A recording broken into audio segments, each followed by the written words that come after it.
How's it going, everybody? So, this is the formal introduction video. If you haven't guessed it by now, I am Pip. Was a nickname I've had since childhood. A lot of my good friends know me as Pip.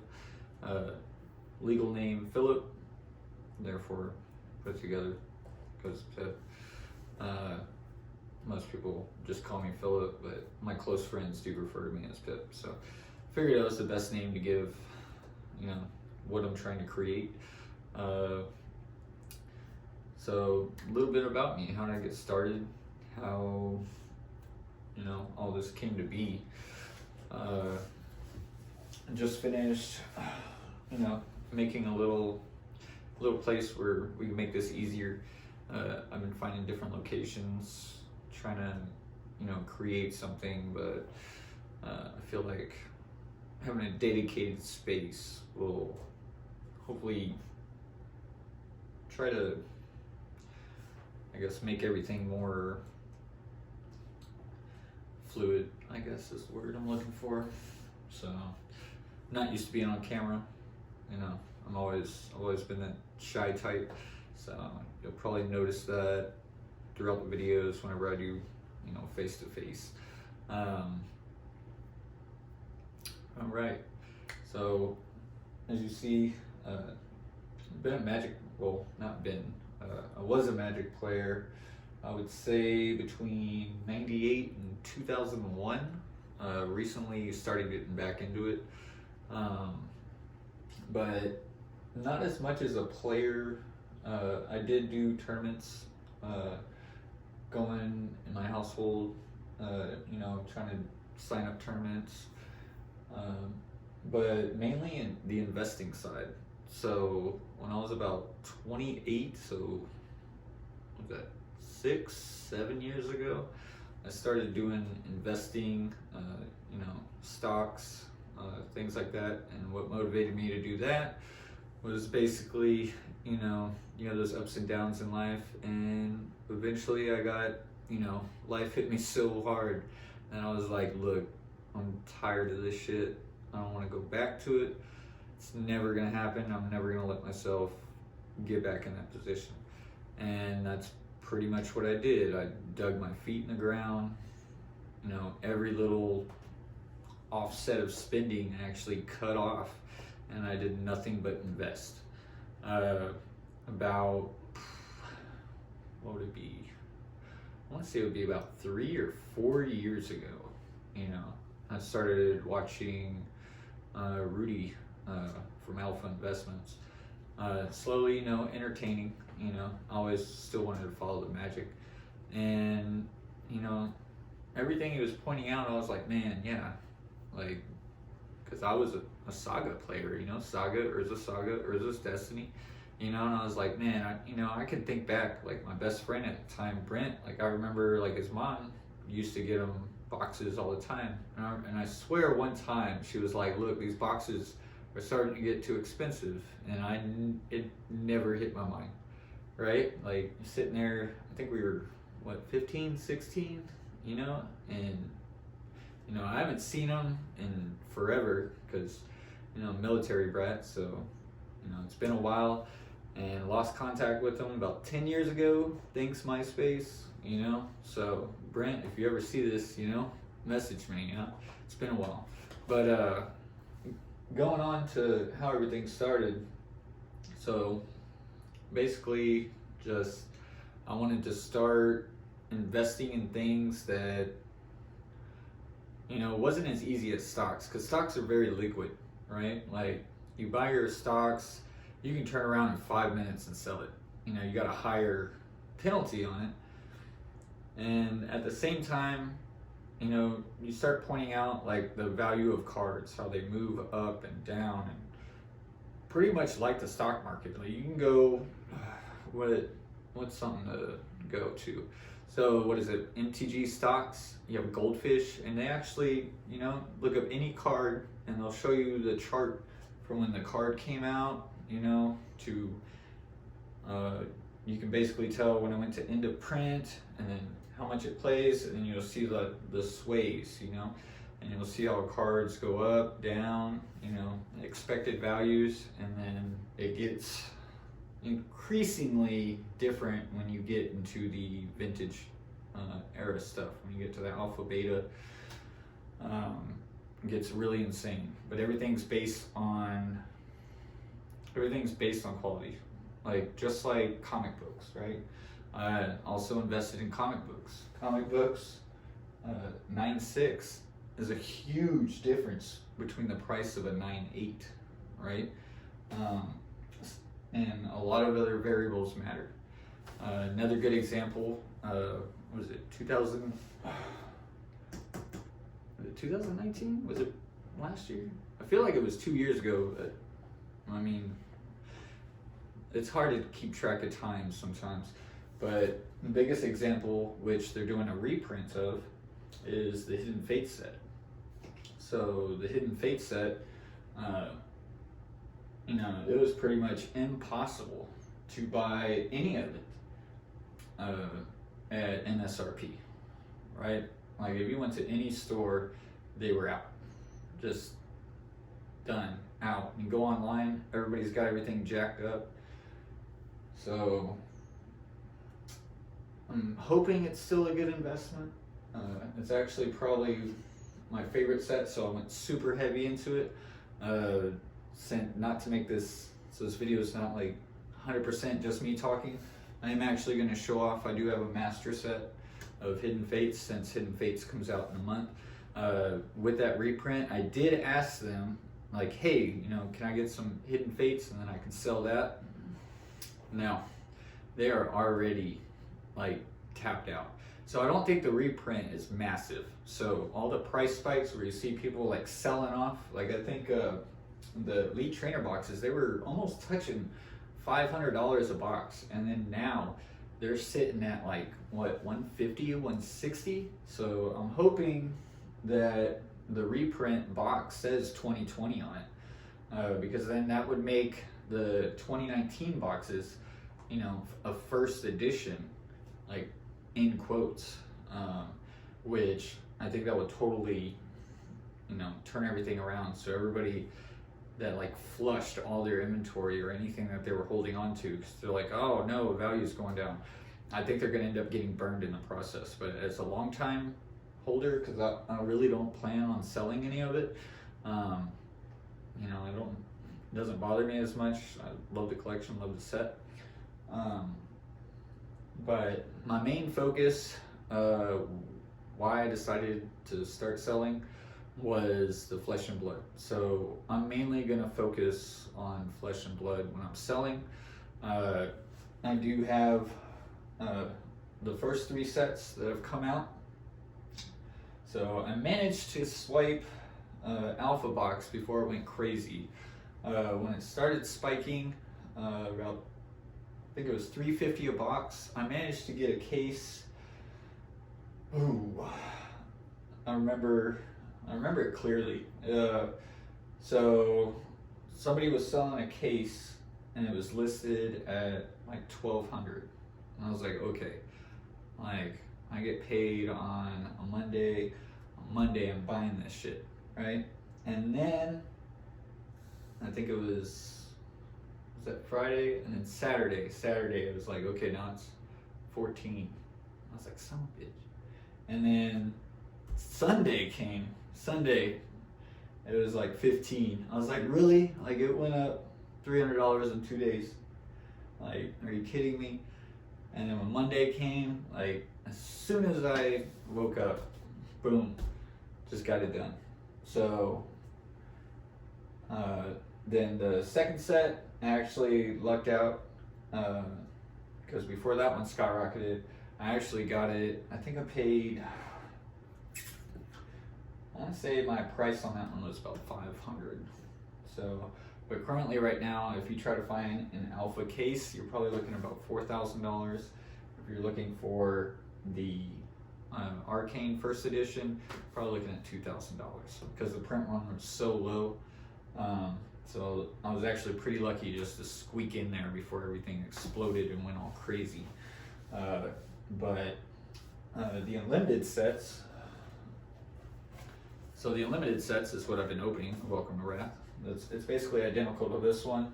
Biggest difference is there's no cold foils in the unlimited sets.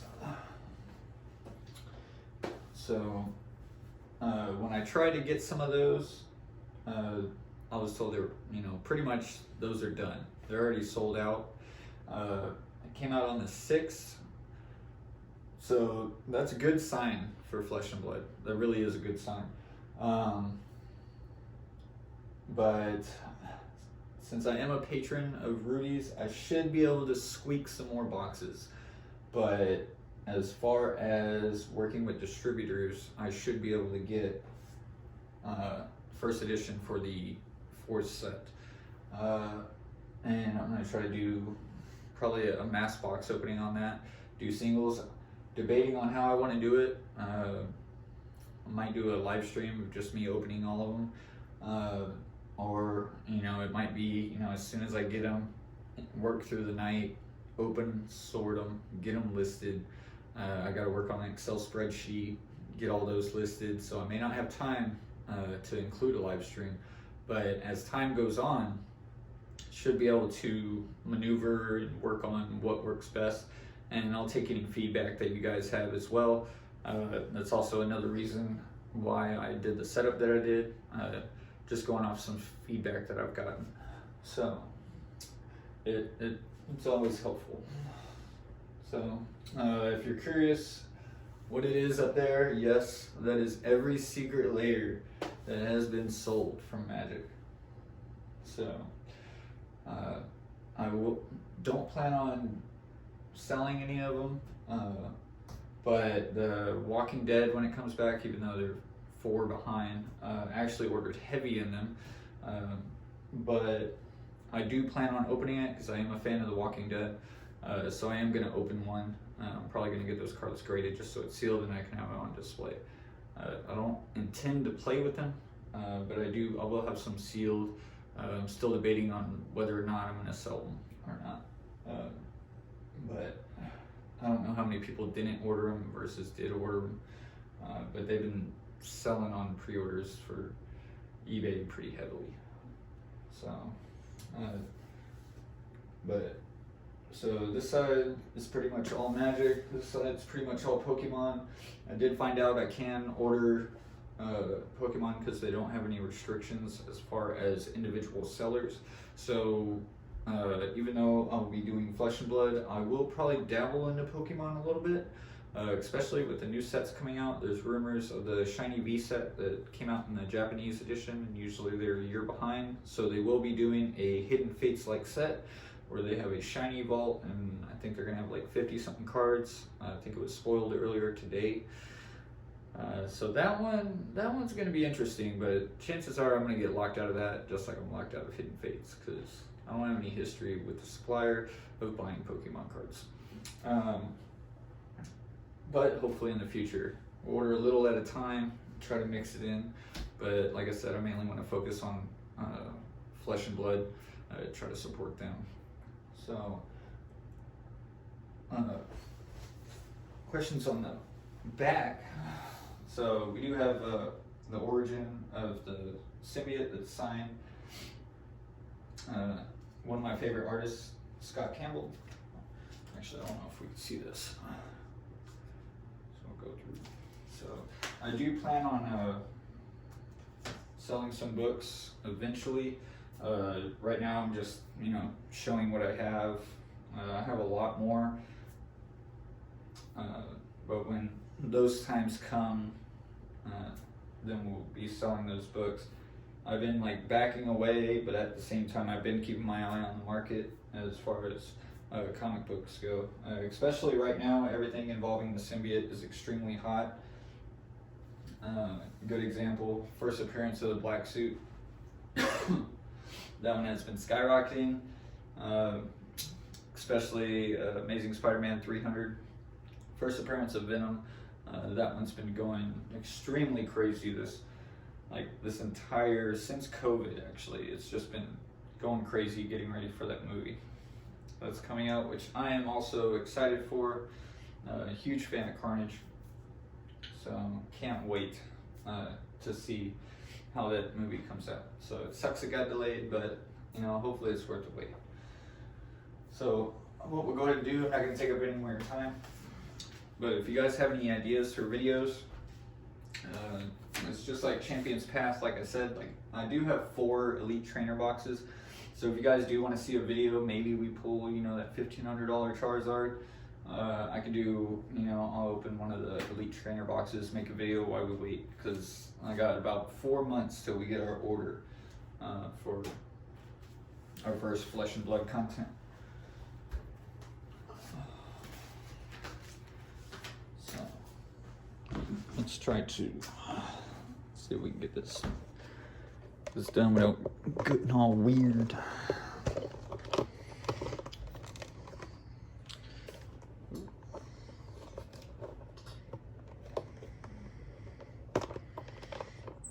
All right.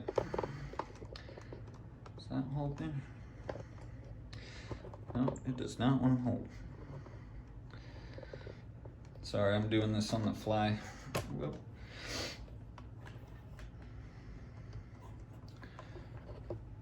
There's our little Flesh and Blood mat here. So this is the master set. Whoop. All right, so this is the master set for Hidden Fates. So just showing. So I put basically all the foils. I do have the bulk.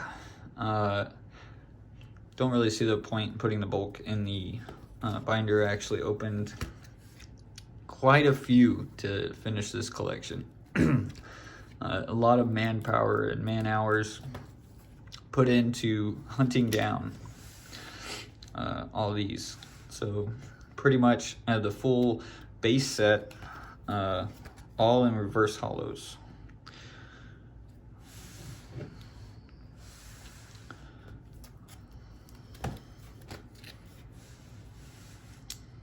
Come through, and then now we start our shiny vault. So we got the entire collection in reverse hollow, and then now we start our shiny vault, starting with Scyther, and then we move on.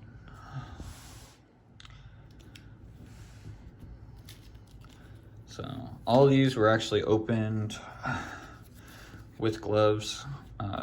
So the only thing that should be wrong with these are centering, maybe edge wear, but I highly doubt it.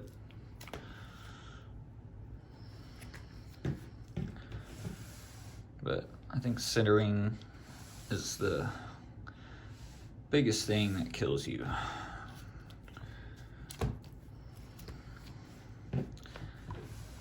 Oh, there's one missing. But everybody knows why one's missing, right? Everybody know what that slot is? Because everybody knows you don't keep the Charizard in the binder. Everybody knows you keep Charizard in your wallet, right? You go to the store, you don't have any money, you just pull out your Charizard and be like, look, I got a shiny Charizard. And they're like, oh, I'm sorry. You know, just take the food and go. And then you're like, cool. And then you put it back in your wallet. You're good to go, you know, free food, all right? Everybody knows that. So you never put it in the binder. All right, so feel that way with some of these. Actually, a lot of these, from when I first got them, actually started skyrocketing in price. The biggest ones are the Evolutions, right?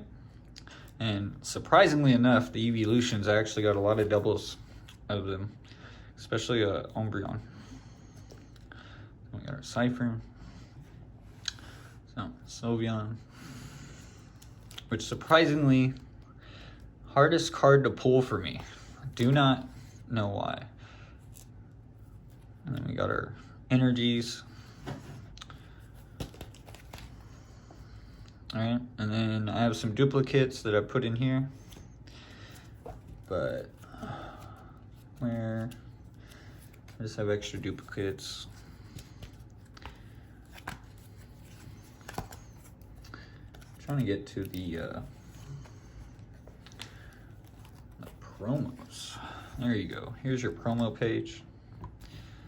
So this is from the premium collection. These 3 cards are only available in that. These are the card this card is only available in the Elite Trainer boxes. It's another reason why those skyrocketed. It's made for that stained glass of the birds. And then these are from the tin cans. And then these are from the Pokeball promos. Whoop. And then out of all the packs I opened, one error card. You can see it there. So it's a common. I don't think it, but you see that crimping on the top. So I got stuck in the factory.